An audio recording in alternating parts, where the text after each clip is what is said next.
नमस्कार, आप देख रहे हैं एनपी न्यूज और मैं हूं आपके साथ योगेश पांडे। स्वागत है आपका उत्तराखंड के महासंग्राम में। कांग्रेस के वरिष्ठ नेता हरीश रावत ने भारतीय जनता पार्टी के खिलाफ दो बड़े हमले बोलते हुए सोशल मीडिया पर लिखा है कि एक तो भाजपा की राज्य और केंद्र सरकार उन्हें हमेशा सीबीआई के जरिए जेल में डालने की कोशिश कर रही है, और स्टिंग मामले पर हरीश रावत ने सोशल मीडिया पर एक लंबा पोस्ट लिखते हुए कहा कि अमित शाह उन्हें चुनौती के अंदाज में एक धमकी देकर गए हैं। सीबीआई के जरिए मुझे तोड़ने की कोशिश की जा रही है। हो सकता है मुझे जेल में डाल दिया जाए, लेकिन मेरा न्याय उत्तराखंड की जनता और भगवान केदार करेंगे। इसके आगे रावत ने कहा कि शाह मेरा और भाजपा सरकार दोनों का स्टिंग सामने रखें और जनता को तय करने दें कि भ्रष्टाचार कहां हुआ है। शाह के बयानों हरीश रावत ने भाजपा को अहंकार करार दिया है। बता दें कि अमित शाह ने 30 अक्टूबर को उत्तराखंड दौरे पर कहा था कि कांग्रेस की सरकार में शुक्रवार की नमाज के लिए हाईवे रोक दिए जाते थे। यही नहीं, कांग्रेस नमाज के बाद अवकाश भी घोषित करती थी। और रावत ने अब चुनौती पेश करते हुए कहा है कि शाह अपने इस बयान के पीछे कोई सबूत पेश करें। भाजपा की सरकार उत्तराखंड और केंद्र में है, कहीं से वो कागज खोज कर ला दें जिसमें उन्होंने हाईवे पर नमाज के आदेश दिए हों। रावत ने भाजपा सरकार को आड़े हाथों लेते हुए कहा, भाजपा उत्तराखंड में 3 नाकाम मुख्यमंत्री दे चुकी है और अब उसके पास कहने के लिए कुछ भी नहीं है। उधर आम आदमी पार्टी का आरोप है कि कांग्रेस और भाजपा दोनों सगे भाई हैं। इन दोनों पार्टी की आपस में साठगांठ है कि एक बार सरकार कांग्रेस चलाएगी और एक बार सरकार बीजेपी चलाएगी। आम आदमी पार्टी का कहना है कि हरीश रावत जी उत्तराखंड की जनता को भ्रमित कर रहे हैं, जबकि बीजेपी का कहना है कि हरीश रावत सीनियर नेता हैं, उन्हें इस तरह के बयानबाजी नहीं करनी चाहिए। जनता अब सब जान चुकी है और सब समझती है। लगातार वो प्रताड़ना तो हम देख ही रहे हैं। लगातार मानसिक रूप से जिस तरह से माननीय हरीश रावत जी को प्रताड़ित किया जा रहा है, अगर उसमें कुछ होता उस केस में तो अभी तक तो वो जेल की सलाखों के पीछे होते। सबको पता है कि उसकी कोई पुष्टि नहीं हो सकती है, तो जुबानी जंग है। एक जना लंबी लंबी फेंक रहा है, उससे ज्यादा लंबी माननीय हरीश रावत जी ने फेंक दी, उसमें क्या है। लेकिन आप देखिए कि उस स्टिंग से कुछ भी प्रमाणित नहीं होता, कुछ भी पुष्टि नहीं होती, लेकिन फिर भी ये जो बहुमत की सरकार दिल्ली में बैठी हुई है, इसका काम और क्या है। कभी ईडी का डर दिखाओ, कभी इनकम टैक्स का डर दिखाओ, कभी सीबीआई का डर दिखाओ, इनका काम ही यही है। तो निश्चित तौर पर अमित शाह जो 11 बार नाम लेकर गए माननीय हरीश रावत जी का, उसका तात्पर्य यही निकलता है कि वो हरीश रावत को कहीं ना कहीं डराने की और धमकाने की कोशिश कर रहे हैं। और जिस तरह से अपने युवा मोर्चा के अध्यक्ष को चौराहे पे भेजने की उन्होंने बात कही, तो मैं अमित शाह जी से कहना चाहती हूँ, गरिमामयी पद पर आप हैं, एक पूर्व मुख्यमंत्री का मुकाबला आप अपने युवा मोर्चा के अध्यक्ष से करने को कह रहे हैं, इस पर भी आपको शर्मानी चाहिए। देखिए, इस तरह की बयानबाजी करके माननीय हरीश रावत जी अपने को हमेशा एक मीडिया में एक सरगर्मी बनाए रखना चाहते हैं। मीडिया के माध्यम से वो अपने को दिखाते हैं कि मैं भी एक अभिनेता हूँ, जबकि उनकी स्वयं की पार्टी उनको मानने से इनकार करती है। अच्छा भी नहीं लगता, क्योंकि वो बहुत ऊपर सीनियर नेता रहे हैं। लेकिन इस प्रकार की बयानबाजी करना एक अच्छा मैसेज जनता में नहीं जाता है। एक स्वच्छ राजनीति करनी चाहिए और जनता के बीच में काम करना चाहिए। जनता स्वयं कहती है कि हमारा नेता ऐसा होना चाहिए। जैसे कि हम लोग, हमारी पार्टी सेवा भाव से लगातार काम कर रही है।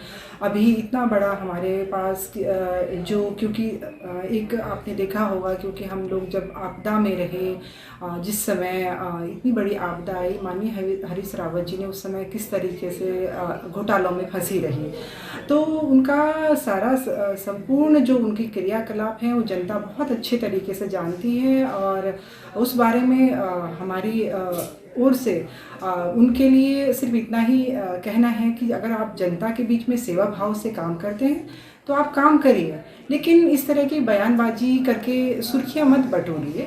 जनता सब समझती है। यानी कई आरोप उनके ऊपर लग रहे हैं, तोड़ने की कोशिश है। क्या मानते हैं आम आदमी पार्टी? मैं इसको बहुत मजाक के रूप में देखता हूँ, मैं इसको बहुत हास्यास्पद रूप में देखता हूँ। और जो हरीश रावत जी कह रहे हैं, क्योंकि मैं पहले भी कह चुका हूँ और हमारी पार्टी भी इसमें पहले कह चुकी है कि ये दोनों सगे भाई हैं। ये उत्तराखंड में बारी बारी से सरकार चला रहे हैं और इनके बीच में पूरा समझौता है कि एक बार सरकार आप चलाएंगे, एक बार हम चलाएंगे। और ये पूरा राजनीतिक सहानुभूति लेने की कोशिश की जा रही है हरीश रावत जी की तरफ से। अमित शाह जी ने परसों उनको लेकर के कोई बात कही, और उसके बाद जिस तरीके से हरीश रावत जी का बयान आया और उन्होंने ये कहा कि मैं तो उत्तराखंडियत की बात करूंगा, मैं जानता हूं कि इस तरह के आरोप और प्रत्यारोप, इस तरीके के हमले मुझ पर होते रहेंगे, लेकिन अब उन्होंने अपना बदल दिया है और ये उत्तराखंड की जनता को ये बताना चाह रहे हैं कि मेरे कार्यकाल का जो भ्रष्टाचार था उस भ्रष्टाचार को कभी भी उजागर किया जा सकता है। और जाहिर सी बात है कि यूं तो ये मिले हुए हैं, लेकिन हरीश रावत जी सहानुभूति लेकर के उत्तराखंड की जनता को भ्रमित करना चाह रहे हैं, और उत्तराखंड की जनता इस बात को बखूबी जानती है कि हरीश रावत जी किस तरह से उनको भ्रमित करने का काम करते रहे हैं। ठीक। तो उत्तराखंड में आने वाले समय में चुनाव है, लेकिन चुनाव से पहले अब एक बार फिर से स्टिंग ऑपरेशन का मामला गरमाने लगा है, और इसी को लेकर के लगातार जिस तरीके से बीजेपी की तरफ से और उसके बाद कांग्रेस की तरफ से हमला बोला जा रहा है। कांग्रेस ने तो यहां तक कह दिया है, हरीश रावत साहब ने तो यहां तक कह दिया है कि एक बार हो जाए, यानी सार्वजनिक प्लेस पर एक बड़े पर्दे पर दिखा दिया जाए कि किस तरीके से बीजेपी के सरकार का स्टिंग है और किस तरीके से हमारा स्टिंग है। इसी मुद्दे पर आज चर्चा करेंगे। हमारे साथ मेहमान जुड़ चुके हैं, आपका परिचय करा देते हैं। सूरज सिंह नेगी जी हैं, कांग्रेस के प्रवक्ता हैं, आपका बहुत बहुत स्वागत है। मोनिका गुप्ता जी हैं, भारतीय जनता पार्टी का पक्ष रखेंगी, आपका भी बहुत बहुत स्वागत है। संगीता शर्मा जी हमारे साथ जुड़ी हुई हैं, आम आदमी पार्टी की तरफ से, आपका भी बहुत बहुत स्वागत है। सबसे पहले आपके पास आएंगे मोनिका गुप्ता जी। कांग्रेस की तरफ से अब ये कहा जा रहा है कि दरअसल बीजेपी के पास कुछ बताने के लिए है ही नहीं है प्रदेश में, और जो शिगुफा छोड़े जा रहे हैं, जो बात कही जा रही है, वो सारी निराधार हैं। अब तो हरीश रावत साहब यहां तक कह रहे हैं कि उन्हें फंसाने की साजिश है, और सीबीआई के चलते कहीं न कहीं सीबीआई का दुरुपयोग कर करके उन्हें तोड़ने की कोशिश भी की जाएगी। ये बड़ा आरोप लगाए हैं हरीश रावत जी ने। नमस्कार एबीएन चैनल के सभी दर्शकों को पहले तो मेरा प्रणाम। ANB channel, madam ANB channel, आपको करेक्ट करा दूं? यस जी, एएनबी मैंने बोला जी जी। आप सभी को दीपावली की बहुत बहुत शुभकामनाएं। सभी दर्शकों को दीपावली, भाई दूज, धनतेरस, सभी की आपको बहुत बहुत शुभकामनाएं। मैं आप सब सामने जो आपने अभी एक बात बोली कि हरीश रावत जी इस तरीके की बात रख रहे हैं, पहली तो मैं ये बात कहूंगी कि हरीश रावत जी सिर्फ और सिर्फ लोगों को भ्रमित करने का काम कर रहे हैं, और उनकी बयानबाजी सिर्फ और सिर्फ अपना लाइमलाइट लूटने के लिए है। वो सिर्फ कांग्रेस का पूरा पक्ष एक तरफ है, और वो स्वयं को एक तरफ रख के अपने आप को दिखाना चाह रहे हैं, और अपने आप को ही सिर्फ लाइमलाइट में रखना चाह रहे हैं। पहली बात तो उनका ये अपना एक एजेंडा है खुद के लिए। दूसरा लाइमलाइट में तो आप ही ला रही हैं ना, लाइमलाइट में तो आप ही ला रही हैं। किसने कहा मोनिका जी, किसने कहा कि उनकी सरकार में शुक्रवार को सीधे तौर पर जब केंद्रीय गृह मंत्री पहुंचते हैं उत्तराखंड पर, तो केवल उन्हीं पर निशाना साधा जाता है और कहा जाता है कि शुक्रवार को नमाज पढ़ने के लिए छुट्टियां दे दी जाती थी, सड़कों पर नमाज पढ़ाया जाता था। और अब अगर वो कह रहे हैं कि वो कोई भी एक कागज, कोई भी एक आदेश ला दीजिए, तो इसमें वो गलत क्या कुछ कर रहे हैं?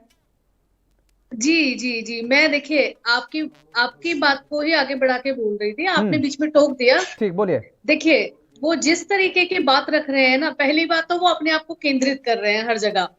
दूसरी बात ये, जो उन्होंने भ्रष्टाचार किए हैं वो खुद भी ये जानते हैं, डरे हुए हैं, अंदर से सहमे हुए हैं।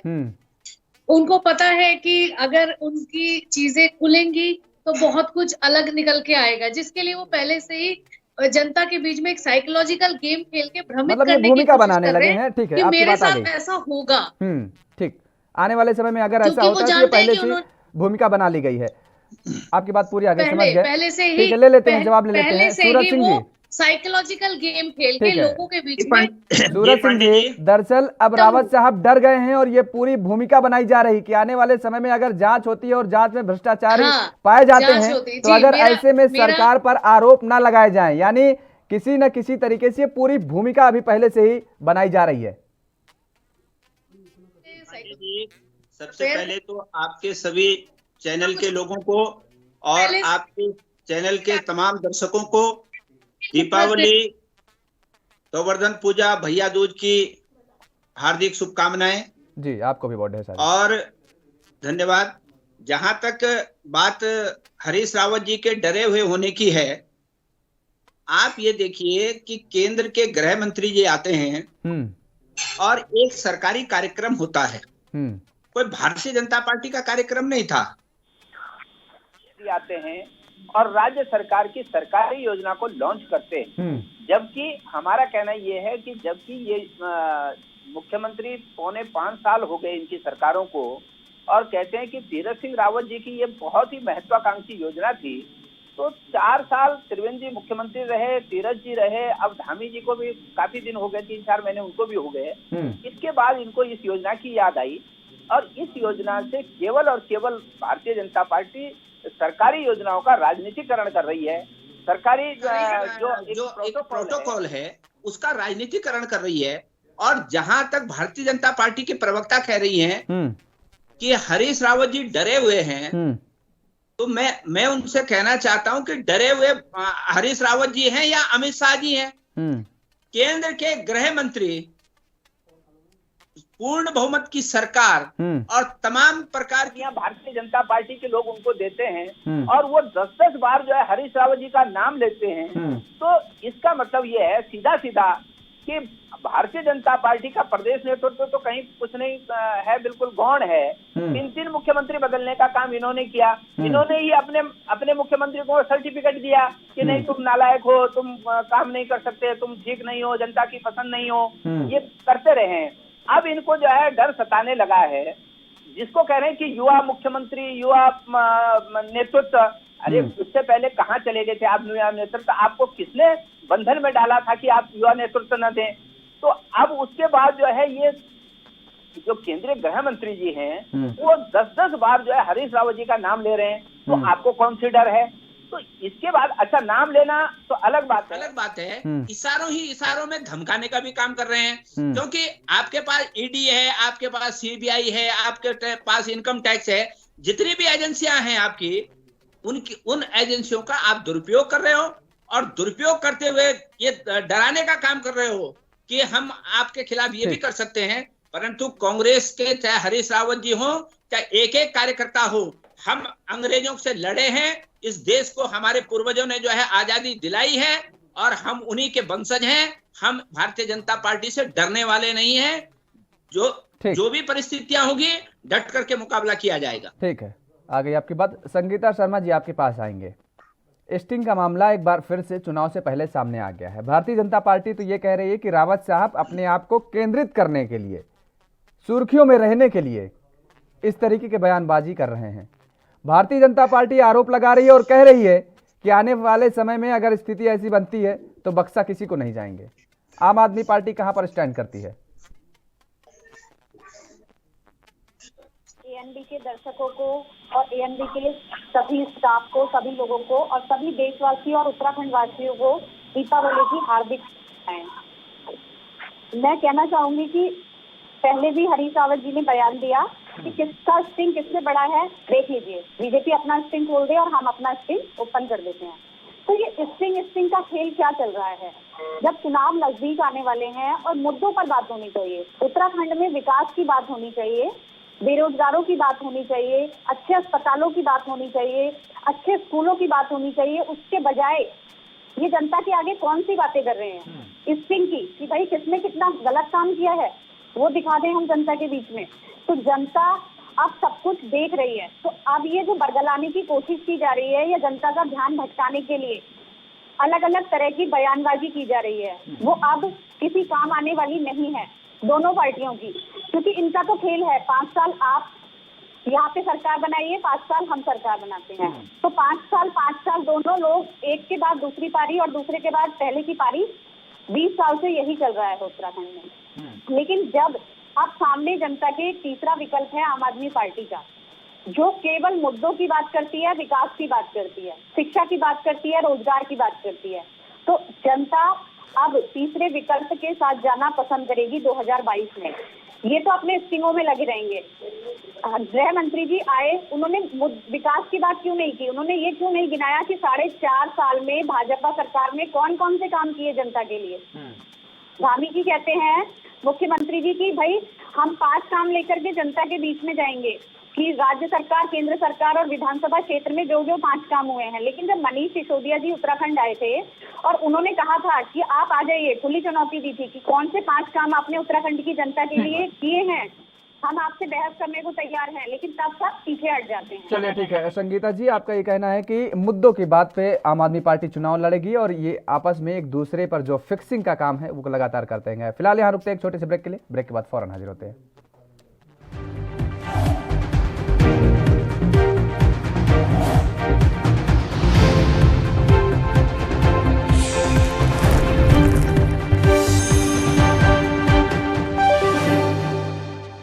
दीपो ज्योतिर्परब्रह्म दीपो ज्योतिर्जनार्दन दीपो हरतु मे पापम दीप ज्योतिर्नमोस्तुते। दीपावली अंधकार पर प्रकाश की विजय का दिवस, झिलमिलाते दीपों की रोशनी से प्रकाशित यह पर्व उल्लास और उमंग का संदेश दे रहा है। प्रिय प्रदेशवासियों, आपको सपरिवार दीपावली के पावन पर्व की हार्दिक शुभकामनाएं। प्रेम और सद्भावना के इस ज्योति पर्व पर माँ लक्ष्मी और भगवान श्री गणेश जी का आशीर्वाद आप पर सदैव बना रहे। आपको गोवर्धन पूजा और भाई दूज की भी हार्दिक शुभकामनाएं। जय हिंद, जय उत्तराखंड।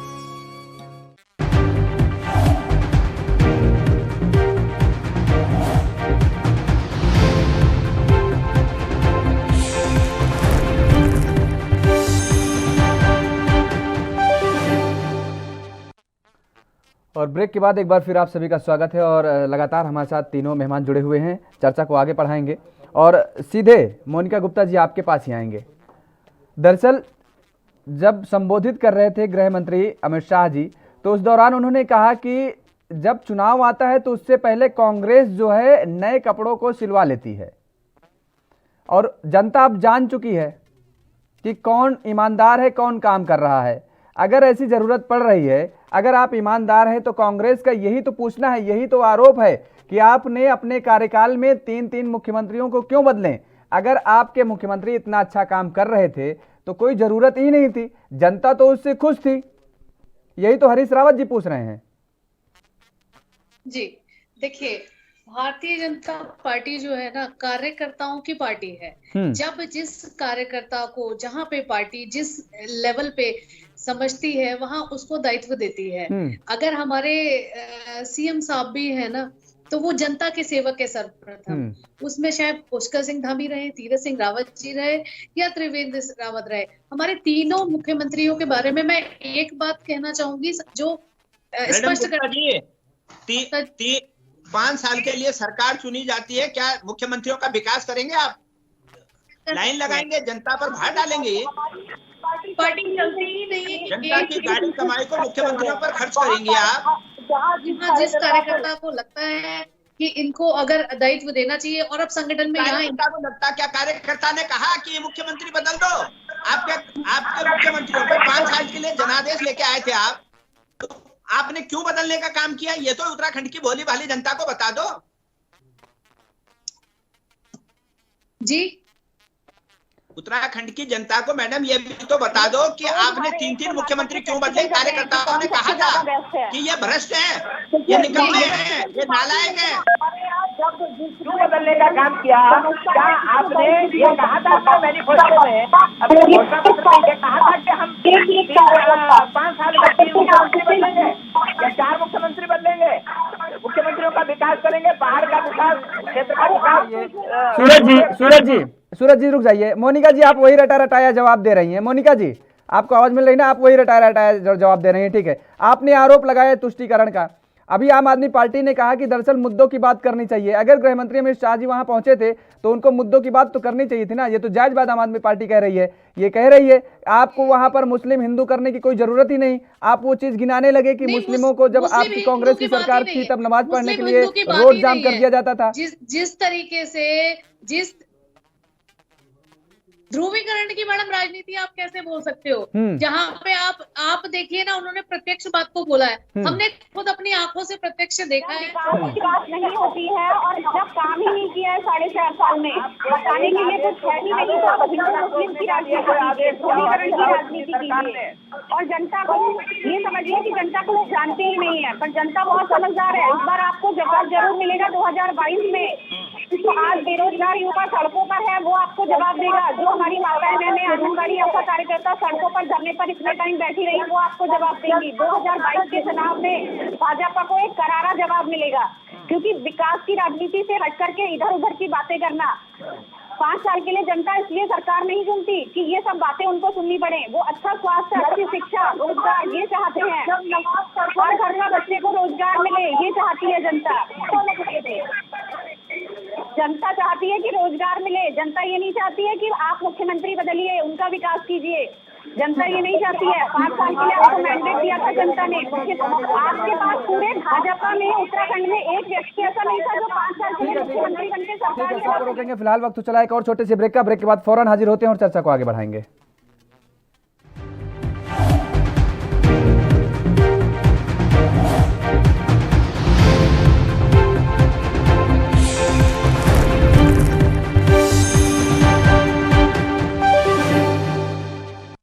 उत्तराखंड की समस्त जनता को धनतेरस, दिवाली एंड भैया दूज की हार्दिक शुभकामनाएं। आओ सब मिलकर हर्षोल्लास के साथ दिवाली मनाएं और उत्तराखंड की नई पार्टी जनता कैबिनेट पार्टी JCP, जिसका चुनाव चिन्ह है क्रेन, उसकी तरफ से आपको हार्दिक शुभकामनाएं।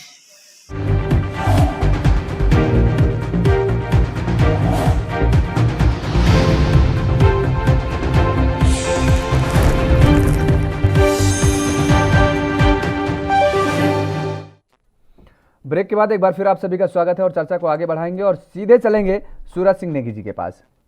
सूरज सिंह जी, अब जब स्टिंग की बात हो ही रही है तो दरअसल इस दौरान इस बात को तो याद करना चाहिए ना कि वास्तव में स्टिंग तो बहुत सारे हुए थे, और जिनमें से एक स्टिंग जो आज भारतीय जनता पार्टी आरोप हमेशा लगाती है कि शराब की अवैध बिक्री का मामला उस समय तूल पर था, और वो स्टिंग मोहम्मद शाहिद का स्टिंग आपको तो याद होगा ना। उस समय हरीश रावत जी के सचिव और आबकारी सचिव भी हुआ करते थे। तो ऐसे में अगर वो तमाम सारे आरोप लगा रही है और ये कह रही है कि जांच उनकी चल रही है, अगर उन पर सही आरोपी पाए जाते हैं तो कार्रवाई होती है, तो इसमें दिक्कत क्यों आ रही है? कहां डर सता रहा है आपको अब चुनाव से पहले? देखिए पांडे जी, जहां तक शराब की बात है, अगर उनके पास एक दैनिक शराब को लेकर पूरे 5 साल भारतीय जनता पार्टी ने आतंक मचा करके रखा, और जब कांग्रेस के शासनकाल में वो शराब पीती है तब वो जहर है। और जब आज वो दिल्ली में बिक रही है, आज वो उत्तराखंड में बिक रही है, अन्य राज्यों में बिक रही है, यहाँ तक कि सरकारी कैंटीन में भी अब वो शराब पहुंच गई है। तो अब इसका मतलब आपको जानकारी नहीं है मिस सूरज जी, आपको जानकारी नहीं है। दरअसल उसमें एक ठेकेदार से रिश्वत की वसूली की बात चल रही थी, वो स्टिंग वायरल हुआ था, वो स्टिंग चला था। बिक्री पर तो कोई बात ही नहीं हो रही है सूरज जी। इसका घोटाला है।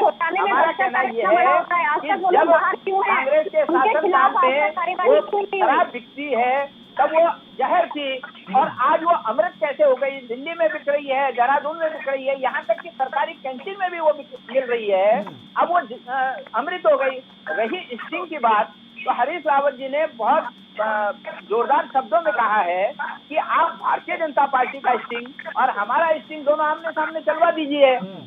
जिस स्टिंग गुरु ने हरीश रावत जी का स्टिंग किया था, वही स्टिंग जो है भारतीय जनता पार्टी का किया। एक ही व्यक्ति है, और जिस प्रकार से आप अपने स्टिंग का बचाव करते हैं, दूसरे का स्टिंग को जो है आप गलत बताते हैं। तो हमारा रावत जी ने खुली चुनौती दी है कि बहुत बड़ा स्किन एक लगा करके और दोनों स्टिंगों को आप जो है पर्दे पर दिखा दीजिए जनता को, जनता निर्णय कर लेगी। और जो मामला न्यायालय में विचाराधीन है उस पर आप जो है इस प्रकार की बात करते हैं, तो आप केंद्र के गृह मंत्री हैं, अगर हरीश रावत जी दोषी है तो क्यों नहीं जेल में डाल देते? ठीक बात। तो आप केवल और केवल धमकाने का शब्दों का इस्तेमाल करते हैं। एक सरकारी कार्यक्रम में आपको इतना भी प्रोटोकॉल का ध्यान नहीं है कि आप एक सरकारी कार्यक्रम में हैं, आप पब्लिक मीटिंग नहीं कर रहे हैं, वही आप चीज पब्लिक डराने मीटिंग धमकाने कर का रहे काम कर होते रहे हैं, आपका ये तब कहना है। और अगर वो दोषी हैं तो उनको जेल जी, की जी। यानी सलाखों के पीछे पहुंचा देना चाहिए था अब तक। बिल्कुल बिल्कुल चुनाव से बिल्कुल, जो पहले भी ऐसे दोषी मुद्दे नहीं है उठाने चाहिए। अपनी लेकिन पार्टी के भी जो संगीता दोषी जी, हैं उनको भी ठीक है, डालना संगीता चाहिए। जी, अक्सर जो ये एजेंसियां हैं केंद्र के अधीन हैं, वो चाहे सीबीआई हो चाहे ईडी हो, तमाम सारी जो एजेंसियां हैं इन पर हमेशा आरोप लगते रहे हैं। और आज एक बार फिर से उत्तराखंड में जब चुनाव आने वाला है तो उत्तराखंड में फिर इन्हीं एजेंसियों को लेकर के सियासत गर्माती नजर आ रही है। आम आदमी पार्टी जिस तरीके से कह रही है कि वो मुद्दों की लड़ाई लड़ेगी, तो ऐसे में कैसे आपको विश्वास कर पाएंगे? क्योंकि हर बार अगर ये कह रहे हैं कि फिक्स हो जाता है एक बार भारतीय जनता पार्टी और एक बार कांग्रेस, तो अगर यही फिक्सिंग का काम इस बार भी हो रहा होगा तो आप कैसे अपने आप को उत्तराखंड में स्टैंड कर पाएंगी? काम इसलिए नहीं होगा क्योंकि जनता के सामने एक तीसरा विकल्प है। आज तक जनता के सामने तीसरा विकल्प मजबूत एक नहीं था। आज उनके सामने एक ऐसा विकल्प है जो विकास की बात कर रहा है, जो बिजली की बात कर रहा है, जो पानी की बात कर रहा है, अच्छे स्कूलों की बात कर रहा है, जो रोजगार की बात कर रहा है। ऐसी एक पार्टी, ऐसा एक विकल्प उनके सामने है, तो जनता इन दोनों को इस बार मुंहतोड़ जवाब देगी, क्योंकि समझ चुकी है इनके नेता वहां जाते हैं और वहां के नेता यहाँ आते हैं, सिर्फ शिफ्टिंग। और बात रही कौन जवाब देगा, जनता, बहुत कम समय बचा है, ज्यादा समय नहीं बचा हुआ है संगीता जी, ये सामने आ जाएगा। आप तीनों मेहमान का फिलहाल हमारे साथ जुड़ने के लिए बहुत बहुत शुक्रिया। तो जिस तरीके से एक बार फिर से अब उत्तराखंड की सियासी गर्माती जा रही है और स्टिंग का मामला एक बार फिर से तोड़ पकड़ रहा है, कांग्रेस यही आरोप लगा रही है कि केंद्र के अधीन जो एजेंसियां हैं उनका दुरुपयोग करके कहीं ना कहीं हरीश रावत को फंसाने की साजिश भारतीय जनता पार्टी कर रही है, जबकि भारतीय जनता पार्टी इस पर सफाई दे चुकी है कि ये सारी बातें बेबुनियाद हैं। उत्तराखंड के महासंग्राम में फिलहाल मेरे साथ इतना ही। देश और दुनिया की तमाम खबरों के लिए आप बने रहिए ANB न्यूज के साथ।